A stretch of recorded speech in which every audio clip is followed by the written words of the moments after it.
Alex, I can't see you. Patrick, I can see you, so that puts me at this wonderful, unfair advantage. I love it. But instead, I have this pulsating icon of you every time you are talking. Oh, so it like kind of it does like a little thing every time my voice comes up. Yeah, yeah. So you're here, but it's just like this really tiny, unanimated version of you, and that's sad. But you couldn't get your webcam working because you are away from your normal computer, and that's okay. Yeah, my MacBook Air, which had been assigned to me for work purposes, has died. And since I'm at my parents' house right now, still in California, I'm now using I'm going to say 6-year-old MacBook Pro, which should be working in most contexts, but apparently the webcam portion of it just does not want to cooperate with this. So I wonder, is the operating system up to date on that thing? it is. I actually Okay. updated it yesterday to make sure everything was Hmm. was good to go. But apparently there is just some stuff that does not coordinate properly with whatever is going on with Google Hangouts. Well, whatever. How was your holiday? Did you have a good one? I did. Yeah, so I've been out in California since Thursday. I flew in on Thursday, which was lovely because there was no one at any of the airports. And did Thanksgiving here with my mom, my stepdad, my stepsister, and a couple of family friends. And the rest of this trip, I've mostly just been kind of hanging out, just relaxing a little bit, playing some games. Started in on the new Zelda on the flight. Didn't get a whole lot into it, but definitely got like the first couple hours done. Enjoyed that. And I also played a lot of Tearaway, not all of Tearaway, but I've played a good chunk of it. Hey, that is a Which goddamn good game, isn't that? that is a goddamn great game. Yeah. I have been enjoying that quite a lot. Other than the whole thing it does where it at the end of every level it's like, and now your story has ended, but it hasn't. Uh, Yeah, it does a little bit of the cliffhanger stuff, maybe two or three many times, and at some point it's like, all right, just tell your story. You yeah, don't need to say we're taking another left turn. But man, everything about that game is just. I wrote up a review last week on the site, and it's just charming as fuck. Like it yeah. is. That I feel that may be a crass way to describe what is such a cute game, but man, it just you cannot help but have a smile the entire time that you play that game. It is definitively one of the most cheerful games I've played in a good long while. Probably right alongside the new Mario, which I've played a good chunk of as well.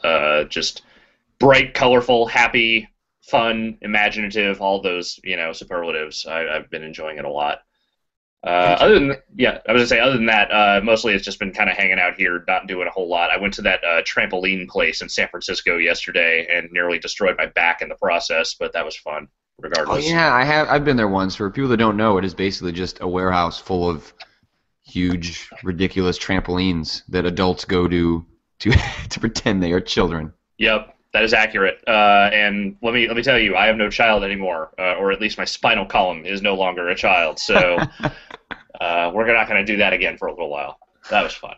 So like when you go back for your family stuff, is it hmm is it you just sneaking in games like when you're kind of laying on the couch, or do your family do any games together, or is that kind of just your own domain? That's pretty much my own domain. I am definitively the gamer of the family. So every now and again, one of them will look over my shoulder and be like, "Hey, what's that?" But then they will never proceed to go any further than that, like saying, "Hey, can I play that?" My girlfriend will certainly play games with me, and she's into it. But like the rest of my family is pretty much just nah, not so much. See, we go to my wife's family in Nebraska for usually for Thanksgiving, and then I'm the guy because I'm the video game guy, obviously, as all of us that are in sort of this position in the industry just kind of get pigeonholed into that position in your family. It's just, oh, he's the video game guy. Yeah, So I always tend to bring the new toy with me.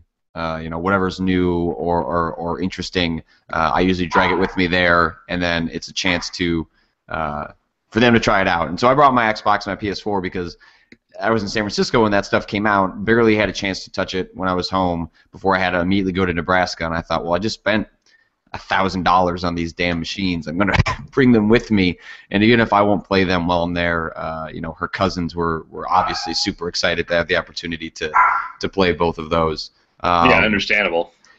Although I will say the Oculus once again proved to be the thing. The Xbox and PS4 basically appealed to the video game guys that were already at the Thanksgiving gathering, but the Oculus Rift got everyone sort of freaking out, and there was this big group of people all watching Dread Halls, which was that horror game where you have the map. Yep. And what was the best part was watching. So some of the daughters that were in attendance, don't really know how to control a dual analog stick game controller very well. So instead, their brother was the one piloting it while they put on the VR headset, and that led to some really hilarious scenarios where the brother was being a real dick, and you're supposed to run away from the monsters in that game, but right. The brother, in wanting to torture his sisters, would make sure that they saw the lady in white over and over again, despite what they may or may wanted to do. What an asshole! Oh God, yeah. I can only imagine what would happen if I even tried to put one of those headsets on any of my family, because the last video game console my stepdad, for instance, touched was an N64, and they just have less than zero interest primarily. But I also imagine I could get some good chuckles out of making them play some of that stuff if I had to. The Oculus seems to sort of transcend the video game part a little bit because it is sort of a big gee whiz technology, and VR is something that people have seen in movies, and so it's for people to think like, oh, I just don't play video games, or I'm above video games. Like for whatever reason, I have found even people that seem to be slightly prejudiced to video games find the Oculus kind of fascinating. Like.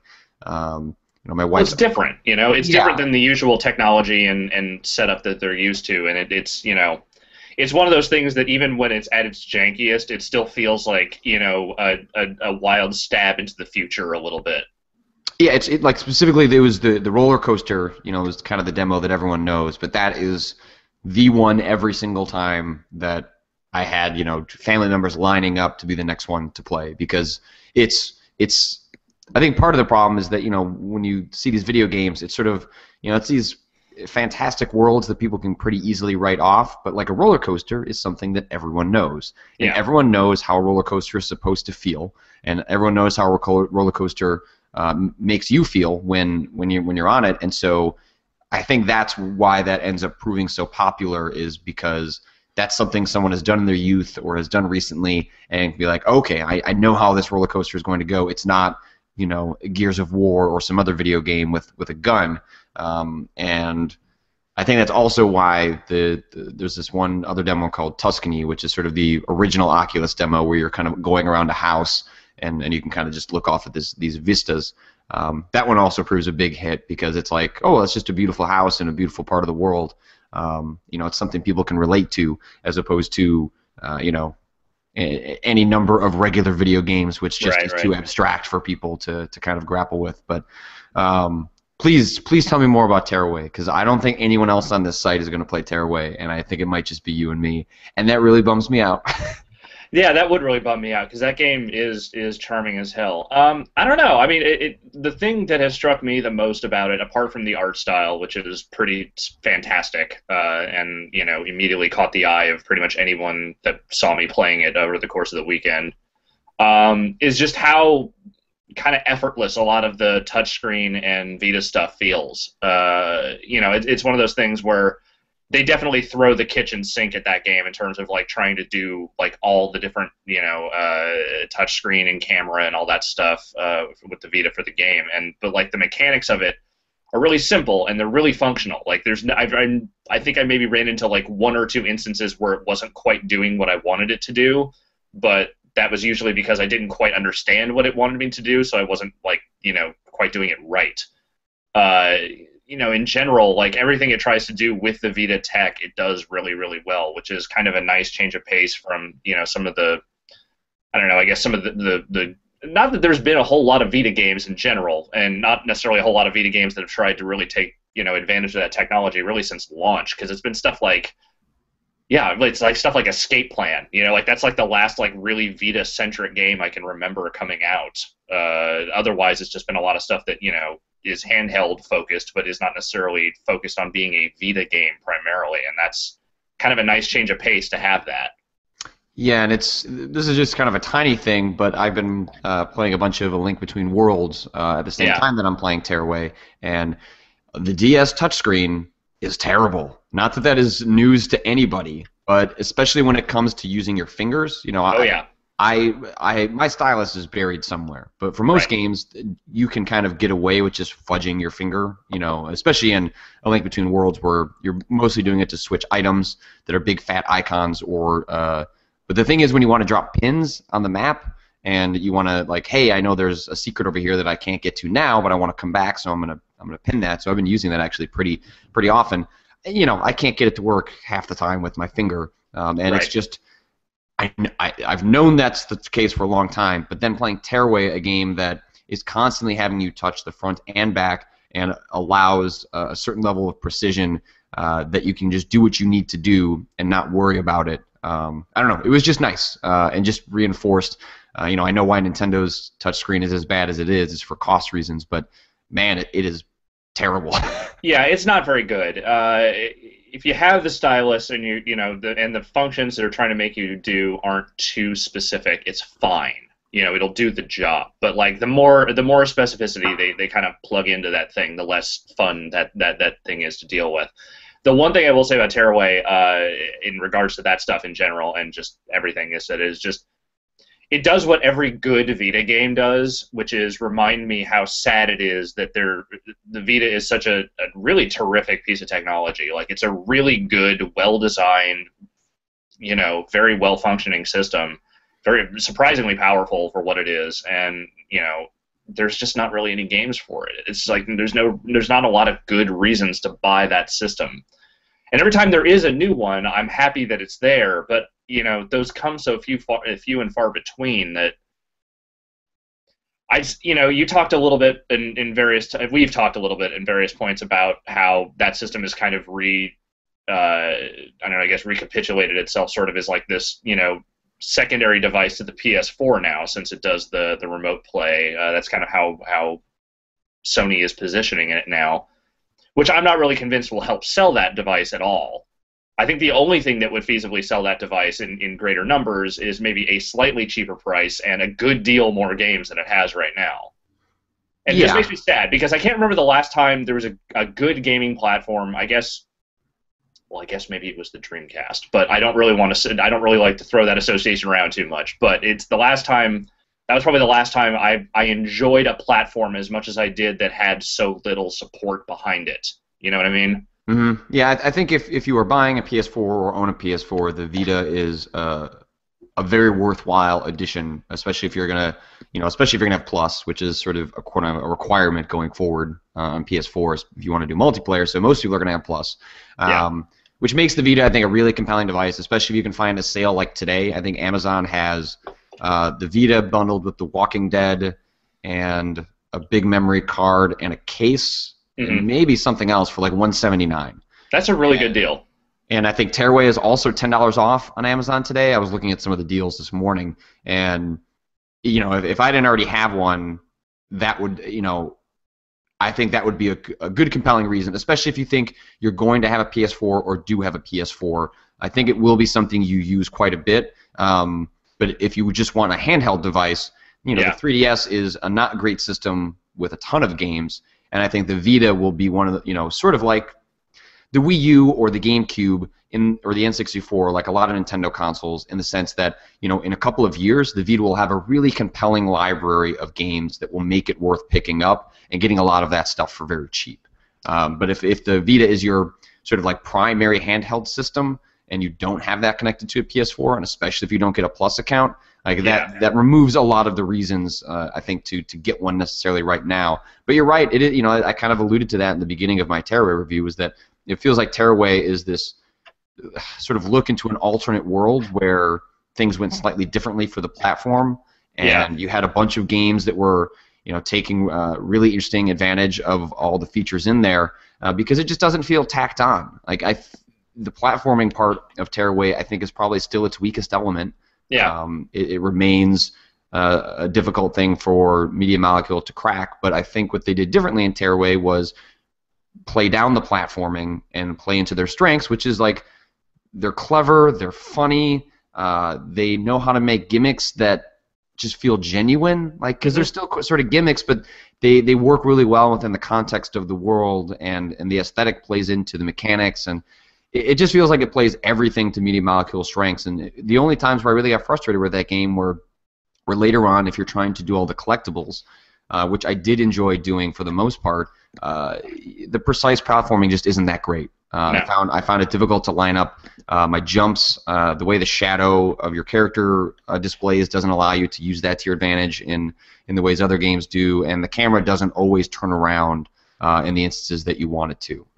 But you have to deal with precision platforming so few times in that game that it just never really added up to be that much of a frustration. Yeah, I think I'm far enough along that I've really only had one frustrating platforming sequence so far, so I expect there will probably be a couple more of those ahead of me. But yeah, and the one thing I don't want to dismiss the remote play thing outright, because that is kind of a cool feature. That's something that I took advantage of a few times while I was reviewing Assassin's Creed 4, which will be up on the site this week. That is actually a really rad feature.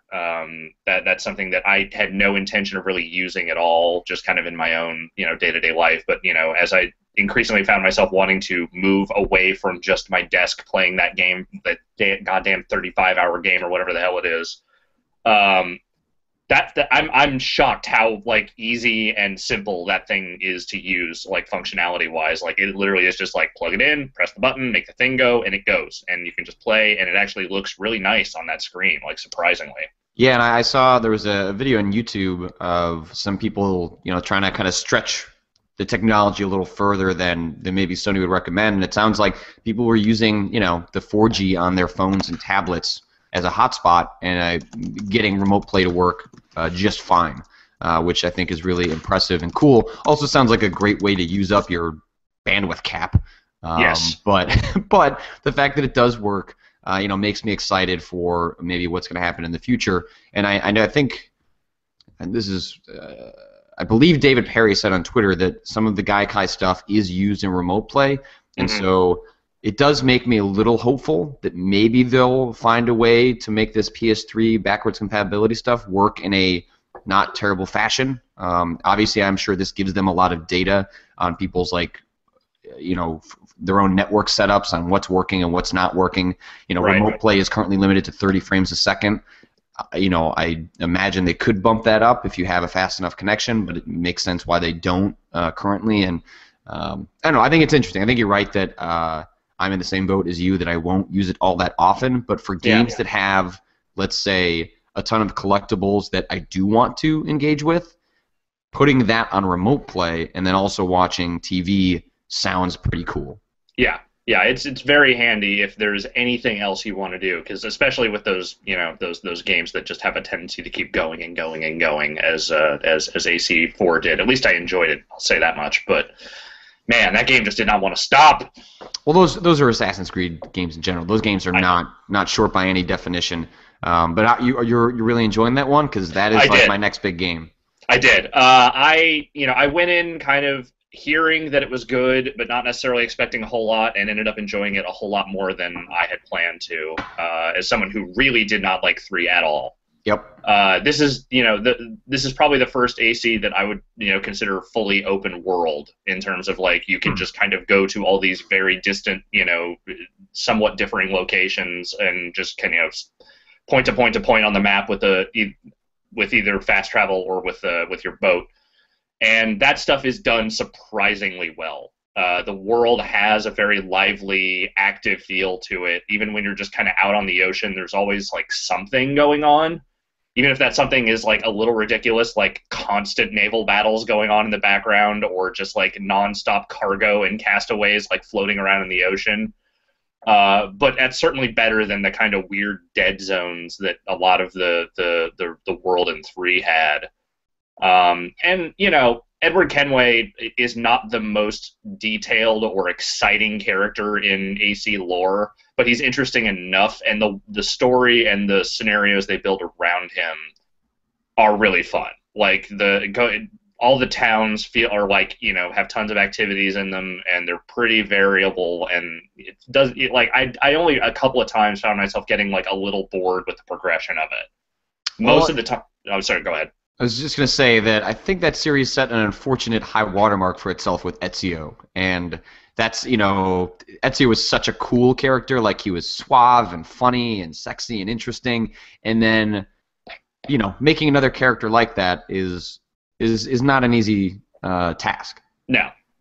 And in the case of Kenway, like, he's, they do a pretty good job of making him an interesting enough, kind of rogue type. Like, he's not an assassin by normal definition. Like, you find out in the opening minutes of that game that, like, he steals the identity of an assassin that he kills, and then he just sort of, like, plays both sides between the Templars and the assassins at various points in that game. He just happens to be really good at jumping around and stabbing dudes. So, that in that respect, it's kind of interesting because he's not just the traditional guy who is on the assassin side just fighting Templars all the time, and that's me. I was encouraged. I haven't played the game yet, but one of the things that I asked some folks that did was, I thought for a little while that Assassin's Creed sort of like general mythology and like the crazy sci-fi stuff was fun in a really over the top, goofy way, and then 3 just like made me just not like I have a high tolerance for dumb bullshit, and I just thought 3 handled it about as poorly as it could be handled. 3 is the Matrix Revolutions of that series. Yeah, and so I was encouraged by the people that also like me disliked 3 and found themselves surprisingly enjoying 4, was that the game seems to downplay a lot of that. It takes place after the events of 3, but it's not a direct sequel. It doesn't really pick up with any of the implications left at the end of 3. And in addition to that, actually, it's a prequel. Oh, is it? Oh, okay. Well, no. So the sci-fi stuff is a sequel, but the Kenway story stuff, you play as whatever the dude's name, Connor, right? In the third one, you play as his grandfather. Okay. So the stuff you're in is a prequel, but the meta stuff is a sequel. Okay. And the meta stuff is really a very small chunk of the game. Like the pieces of that exist, like without explaining what actually happens. The setup is just that you are a person who works at Abstergo Entertainment, which is a video game developer that uses the Animus to create, to pull down memories and stuff under the auspices that you are developing video games around that stuff. Obviously, there is something slightly crazier and more shadowy going on there, but really all you do in that stuff is go around hacking computers, and then story stuff happens around you. And honestly, if you skip all the computer hacking, like, that takes up maybe like a 20th of the game total. The rest of the time, it's just you and the Animus doing the Edward Kenway stuff. And I actually appreciated that because, well, yes, I found, some of the earlier instances of the Desmond story, kind of over the top and crazy and fun. I got real tired of that stuff real quick. Like, honestly, I have always thought the Assassin's Creed series would do better if it mostly ditched that stuff and just stuck to the historical stuff. And I realize they won't now. Like, they're way too deep with that mythos now to ever just ditch it. But this one is great because it doesn't really force too much of that present-day stuff on you at all. In fact, lets you primarily just spend your time in the Animus doing piratey stuff. That sounds pretty damn good. Yeah, it's really good. Yeah, I'm excited. I'm gonna pick that up on for my PS4. Seems like that's kind of the place to play that. Seems like it's the best version, and I like to, it seems like a good reason to check out some of the remote play stuff. I just kind of need to. I didn't mention at the top of the hour, but I'm also on a crappier camera because I don't have all my stuff because I just moved into an apartment in Chicago. I was gonna say, yesterday. Congratulations, sir. Yeah, I'm very excited. Without getting into specifics, we are paying hundreds of dollars of less and getting way more in Chicago, and this whole Midwest thing seems like it's working out pretty well. It's fascinating how when you go just about anywhere in the country that isn't, let's say, San Francisco, New York, or Los Angeles, you can actually afford to live there. Yeah, it's real nice. So we got most of our stuff in here, but I have to go back to my parents' house and grab the rest of the stuff. So we can start kind of figuring out what our setup is, but I'm more excited about tomorrow night because on Black Friday, today's Cyber Monday, so there's a lot more deals happening on places like Amazon. It's much more digitally focused, but there were still deals happening on websites on Friday. Right. I highly recommend people check out the site slickdeals.net. They are sort of a site that's been around for a long, long time. Doesn't have the best web design in the world, but it gets the job done on telling you where the best deals are on various things on the internet.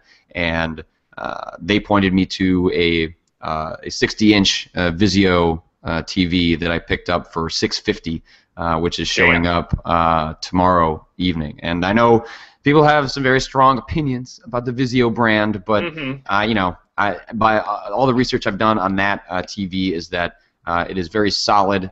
It's not the best TV in the world, but for the price, for the size, and also most crucially, possibly for games, the input lag on it is very, very small compared to some of the other bigger TVs. So I've had a really crappy 720p 37-inch TV for the last 7 or 8 years, and I was mostly just waiting for this TV to die. I tend to try and wait, use things as long as possible before buying something new. And I did want to get a TV that was 3D because I actually do like 3D quite a bit. Right. Especially if you haven't seen the movie Dread in 3D, then you have not seen. Do it, believe it or not.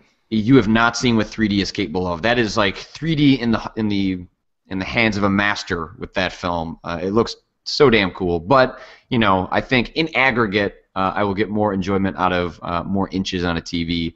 So I got that, and I am just so damn excited to have a brand new TV and to hook that up. And also, like, kind of the way our living room is going to be set up is that our couch is going to be a little bit closer than it normally was, which means I've almost doubled the size of my TV, and I will be sitting closer to it, which is it's going to be hilarious. But your eyes or your retinas are just going to burn right out. Yeah. So I'm excited about that. Are you on the lookout for anything in this deal Monday? Not really. So far the only thing I bought over the course of the weekend at all was all 5 of the current Song of Ice and Fire books were on sale on Amazon for $10 for like total for all 5 books on Kindle. So I was like, why not? I might as well finally not actually read those but have them. So I did that, but other than that, I bought a bunch of games already when I was pre-ordering consoles and all that stuff. So there weren't a lot of deals I was out looking for, and I'm going to say 2 years away from needing a new television because the 42-inch one I have does 1080p and still looks really, really nice. So like it's smaller, but at the same time it looks so sharp that I don't feel like I need to replace it yet. Yeah, I'm essentially using the fact that we've moved as the first time that I'm going to sort of like upgrade some of our AV stuff. So I also have this god-awful receiver that I bought when we first moved to San Francisco 6 years ago, and the speakers attached to that are terrible. I'm thinking of getting a sound bar. So am I.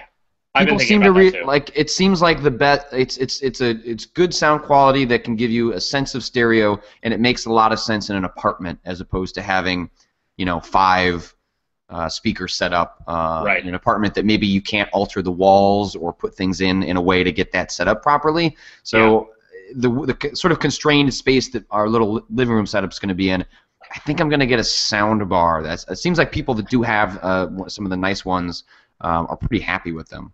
Yeah, I would be curious to know what ones people recommend because I've thought about getting one of those for a while and I just haven't, mostly out of not really understanding what the difference between the good ones and the bad ones myself.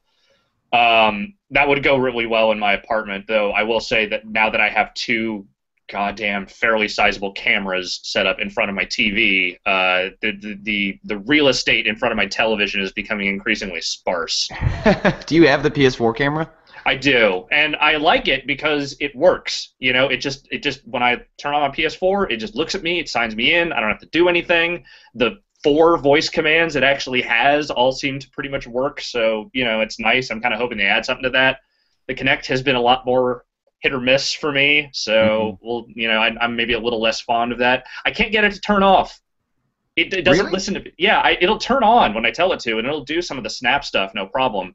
But if I say Xbox turn off, or Xbox off, or Xbox shut down, or Xbox fuck you, it doesn't do anything, and it's so maddening that one command for some reason just won't work. Yeah, that's weird. I've had the exact opposite of that, which is that it turns off just fine, and the frustrating part is that it doesn't, it has a pretty limited vocabulary, so Right. it can't. Maybe it's my enunciation, but it couldn't seem to tell it didn't seem to be able to account for yep and yeah.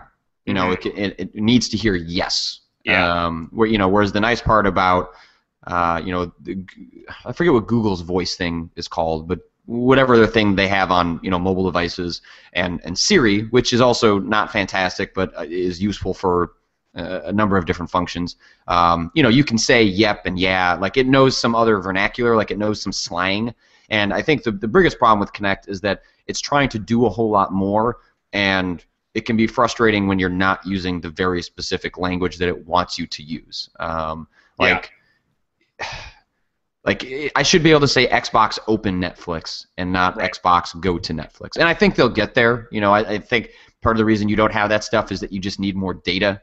Like you need to be able to collect more data from users in order to make that stuff happen. Like when it does work, it works really, really well, which suggests to me that it's largely a software thing, not a hardware thing, and they just need the algorithm to be able to interpret more data. At least I'm hoping, because when it does work, I do really like it, and the fact that it signs you in, I think if neither of these cameras do nothing else, I think just signing you in is just a really neat gimmick that also just saves you some headache, especially when it comes to like connecting your controllers to your device. Like it just does it, and I don't know, that's like the right threshold of usability and gimmick that like they cross in the middle, and it actually becomes a useful function. So I would definitely like more of that stuff.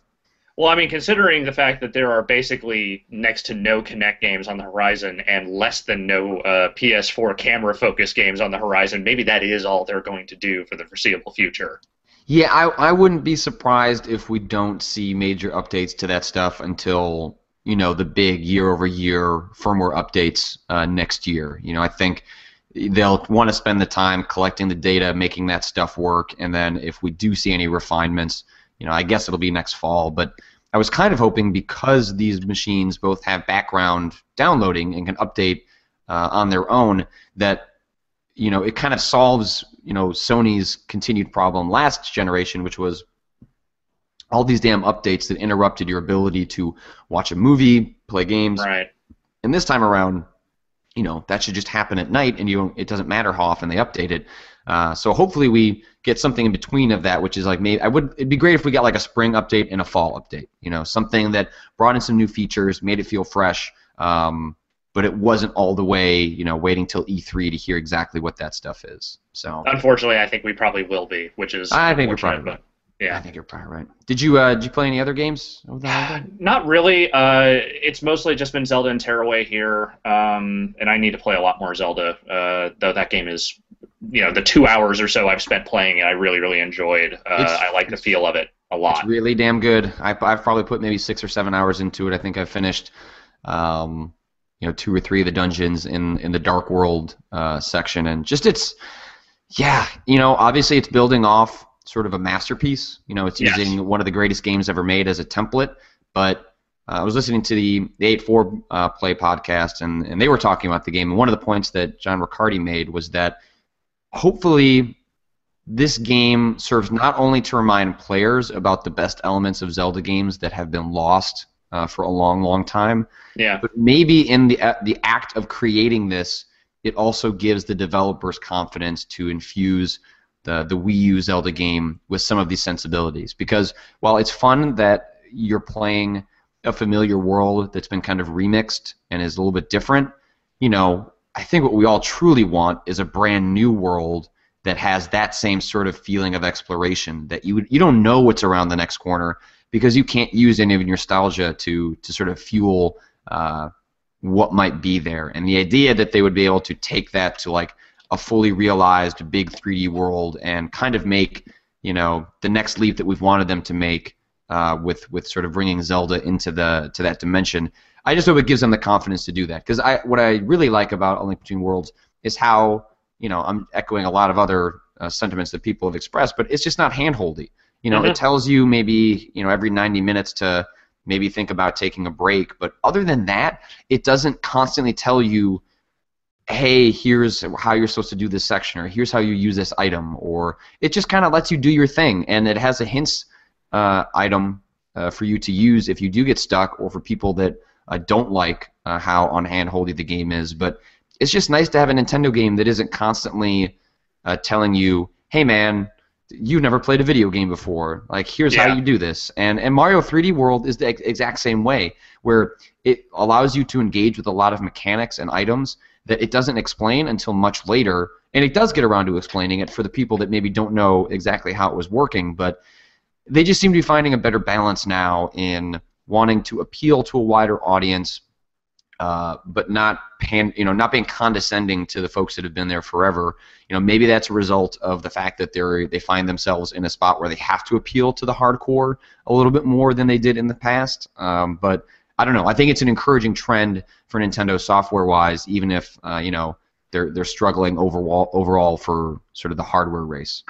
I will say that Mario 3D World does have its one act of condescension, which is to give you the "you are a failure" suit after you die in a level like 3 times or something, which I have gotten more times than I would care to admit. Thank you very much. And of course, obviously, you can just ignore that and play the level without using that suit if you want to. But let's just be honest. If they're going to give you a suit that makes you just break everything, I'm going to use that suit. But you know what? That's a better way to handle it, which is it just shows up. It doesn't even tell you what it does. You have to learn for yourself that it allows you to kill previously invulnerable enemies in the Mario world, which is, like the skeletons that always come back to life. You can kill those guys now. I feel like that's probably the best way to handle sort of beginner mode elements. Sure. Like, it's there. If you're a hardcore player and you're just tired of that goddamn level, here you go. Here's your escape valve. But you don't have to, and it's not going to make you feel bad for it, and it's not like a Ninja Gaiden that's going to call you a dog.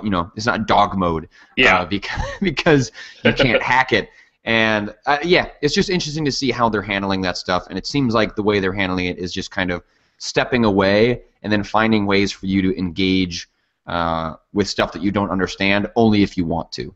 And the balance is nice, because when you do use that suit, it's hard or impossible actually to get some of the level stars. So you kind of have to balance: do I just want to get to the end of this versus do I want to actually collect the things I need to do this? So that was a smart design choice, I think. Yeah, and that is also in a sea of really damn good games that we are in right now. That is another really good one that cannot recommend enough that people check out. I'm actually, I played through it to completion and got, probably 75% of the stars and stamps to write the review for the site. But I am happily playing through it a second time right now and getting, 100% on every stage before moving on to the next one.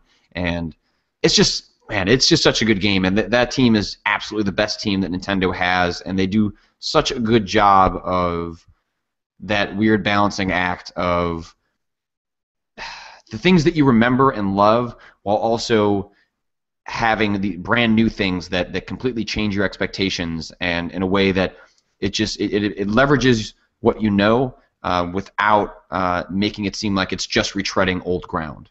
So here's my question to you, and this is something that Jeff and I were pondering when we were in the car the other night. Do you think that's your game of the year? It's a damn good game. One of the things that we started talking about when I was in the office after the Bombcast I was on was, this year doesn't seem to, maybe Mario 3D World could be a late dark horse candidate, but there isn't really sort of a game that we're all kind of rallying around. Yeah, there's no clear choice. And usually it kind of ends up there being two of those games. It's just sort of like two games that everyone really loves that we'd all be happy with being, the game of the year. Last year that was The Walking Dead and XCOM.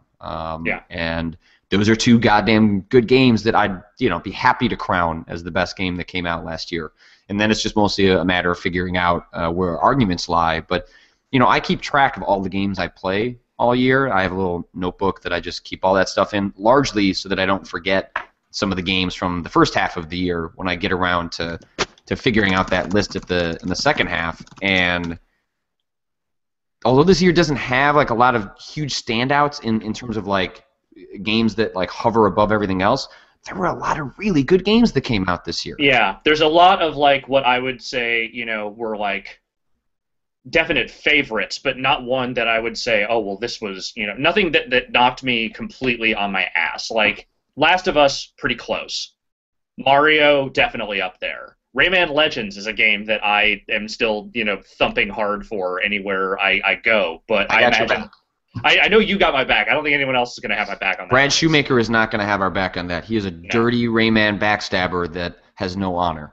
He is a complete piece of shit. Brothers is another game that I liked a whole hell of a lot. But if he's not going to back my Rayman play, I'm not going to back his brother's play. That's how politics works. I do. There is the I don't know if I've expressed it on the show before, but there is a you kind of have to go into the Game of the Year stuff with a strategy. Like you have to be willing to give things up in exchange for things. I wanted Rayman Origins on that top 10 list, and Mortal Kombat had to be sacrificed. I found a way to get Mortal Kombat out of that top 10 list so I could get Rayman Origins in there. And I still feel bad about it. I still feel bad about it because Mortal Kombat was a good game. A devious son of a bitch, but you know what? Sometimes sacrifices have to be made, and that is how it works.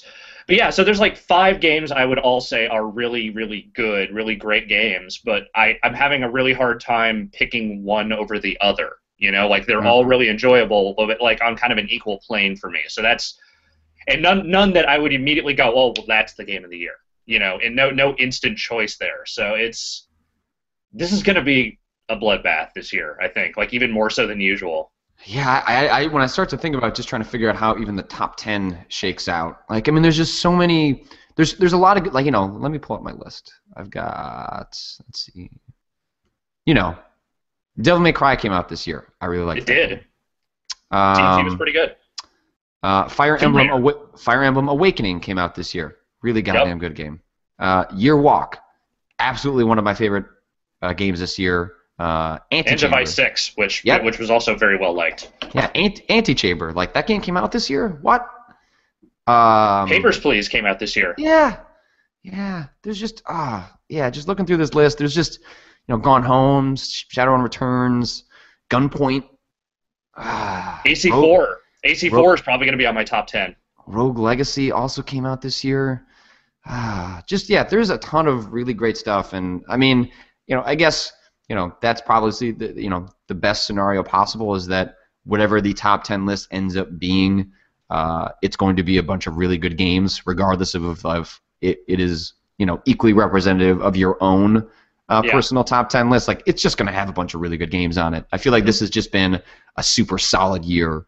For games that, it's not, something that changes your perception of video games, but if you were just a fan of video games, like 2013 has treated us pretty well. Yes, it has. And that, again, saying that there was a lot of really great stuff and not necessarily one, like, clear leading standout is not a knock on those games. It's just that there's a lot of really neat stuff in a new platform year. There's always kind of less games to choose from in general.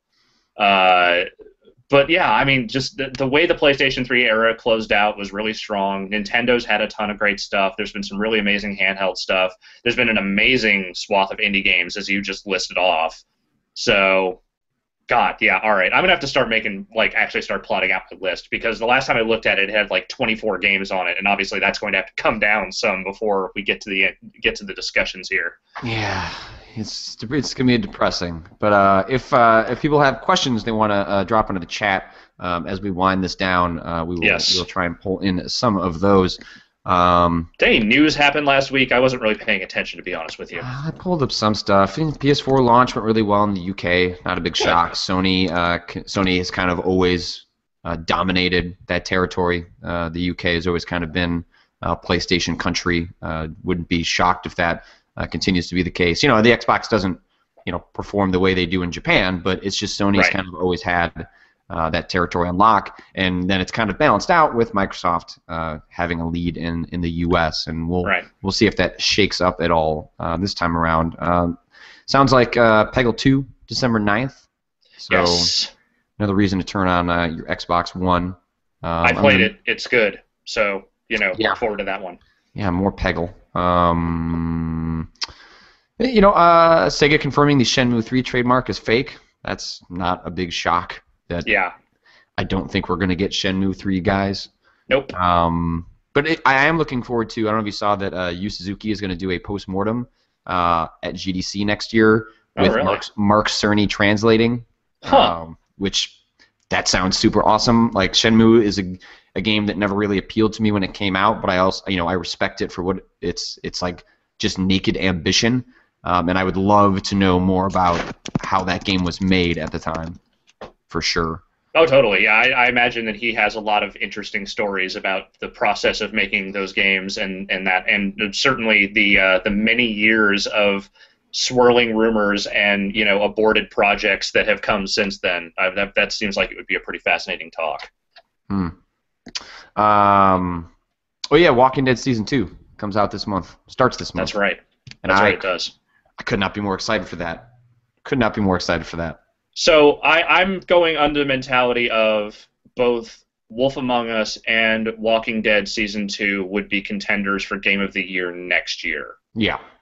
I don't know. They have not announced a date for Episode 2 of Wolf Among Us, as far as No, I think that's either going to be the end of this month or it's going to be early next month. Yep. So.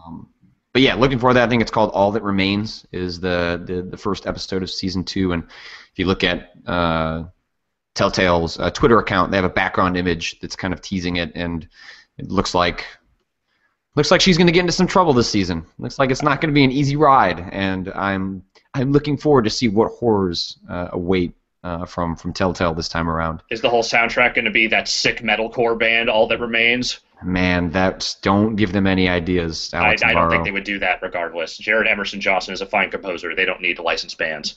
Yeah, his music for The Walking Dead was good. I went to elementary school with him. Really? Yeah, him and Jake. Weird. I knew Jake, but I did, man. Both those guys. I went to elementary, junior high, and at least part of high school with them. World of Warcraft movie slips to March 2016. No shock there when Star Wars announced that it was falling on the same date. That would have been insanity for that to stick there, but that's a movie that's going to happen. That's not one of those video game movies that we keep hearing about but never comes to fruition. Like that movie is in the production train. That movie is going to get shot next year, and I am curious to see what Duncan Jones does with it. This is going to be either his breakout moment or it's going to be his Heaven's Gate. Like it's going to be either a complete disaster or it's going to be the thing that turns him into a fairly top level special effects driven big time blockbuster director. I'm kind of hoping for that latter scenario and definitely not for a total blow up, because as much as I don't care about World of Warcraft anymore, I think you could, based on what I've read about that movie, I think you could make something interesting out of that with the right direction and script. So here's hoping. Yeah. A lot of people in the chat saying that the UK is Xbox country, which that was not my impression of it, but I suppose it could have switched without me paying attention. I cannot say that I pay super close attention to the goings on in Europe, but if that is the case, that is interesting. Everyone I know who lives in the UK has a PlayStation 3. Some of them have Xboxes. So if anecdotally, it has always been my understanding that PlayStation brand has dominated most of Europe, including the UK. But maybe that has changed in recent years. I don't know. Or maybe the people I know all the people I know in the UK are just Sony fanboys or something. Yeah. See, people asking Fury Man, Fallout 4 shenanigans. There was a lot of stuff going around that maybe Bethesda had registered some domain names that hinted that Fallout 4 announcement might be imminent.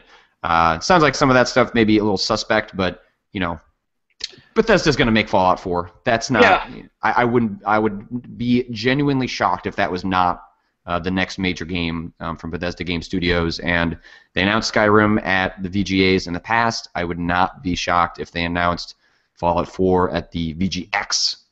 That seems like exactly the kind of thing that they would use as a tentpole announcement at that show, which is not on TV this year. Hilariously. Wait, really? It's not on Spike? It's not on Spike. They are not doing it on TV this year. I wonder if that's why they changed the name then.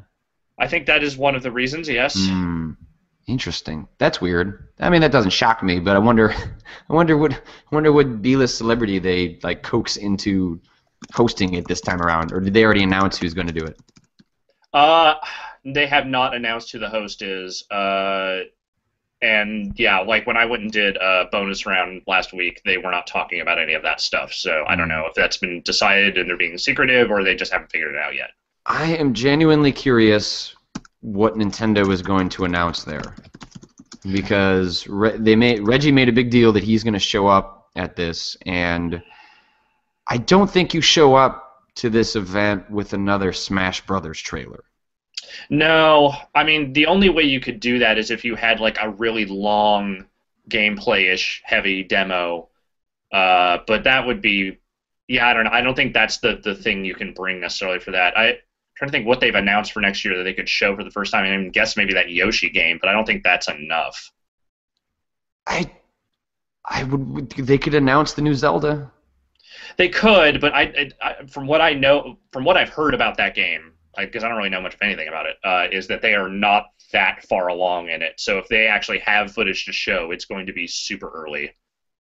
I just feel like a new Zelda or a new Metroid is the appropriate amount of holy crap for an announcement like that. I think if you just show up with a Smash Brothers trailer that's got a couple new characters, I mean, sure, that's going to get that, but that community's already excited. You don't need to get the Smash Brothers community excited for a new Smash Brothers any more than they already are. You know, I think if they want to have some sort of knockout punch, or they've got people talking about them, like they need something big. And you know, I mean, I think the Wii U is probably kind of a lost cause, except as a console that will be worth buying for a handful of really good games. Yeah. But if they want to generate any interest out of an announcement like that, I really hope it's something big and not, I don't know. A new Smash Bros. Trailer would bum me out. My totally unsubstantiated, probably not true, but I'm just going to hope for it anyway theory. New F-Zero game. Why not? Okay. Because racing games don't sell that well? That aren't Forza and Gran Turismo? I mean, look, shut up, first off. And second off, you're right, but I'm still going to hope for it anyway. Okay. That's fair. G. Vallo asks, any interest in the rumored Telltale Game of Thrones game? Yes, because if you're talking about a dialogue-heavy, you know, sometimes action-heavy, you know, mythology and series, I could see Telltale doing that kind of thing pretty well. I'd also heard, like, I mean, I don't know. I remember reading those original rumors, and someone was saying it was like a music-focused game or something. I don't know. I don't know what they would do with Game of Thrones, but if they were to announce that they were doing a Game of Thrones game in any context, regardless as to what it was, I would at least be intrigued by that. Yeah. I think, you know, at least with the first episode of Wolf Among Us, Telltale has sort of proven that they can continue what The Walking Dead started, and they obviously know how to handle adaptations. I'd love to see them at some point, you know, think about doing something completely original, but you know, even if that doesn't occur, you know, obviously they find the best ways to take. You know, I think the Walking Dead game is better than the Walking Dead anything else, and right. I think they find interesting ways to pull out, you know, material and adapt it in a fashion that plays to their strengths and plays to the strengths of games. So I'm definitely curious and hopeful that turns out to be accurate, because yeah. I would play the hell out of that game. The only reason I don't want that to be accurate is because deep down in my heart of hearts, I'm still hoping that they are working on that Clue adaptation that I know they are not working on at all.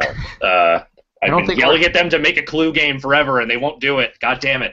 I don't think we're going to get that King's Quest game. I think we can probably assume that one is dead in the water. Because, yeah, remember that back when they announced both The Walking Dead and Wolf Among Us, which I guess at that point was just called Fables, they also said, hey, we're making a new King's Quest. I have to imagine that's dead. Probably, yeah. I imagine that like once other things started getting going, they probably had to put that one by the wayside. Maybe one day. Yeah. So, all right. Well, Alex, what can people look forward to this week? What are you working on?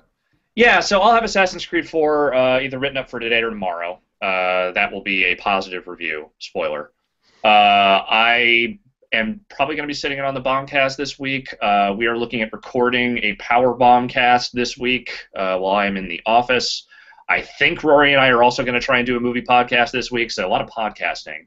And then, I don't know, might sit on a couple quick looks, see how things go this week. We'll just play it by ear. Patrick, what do you have going on? Are you in town all week? I'm just in town today and tomorrow. Okay. I'm flying back on Wednesday.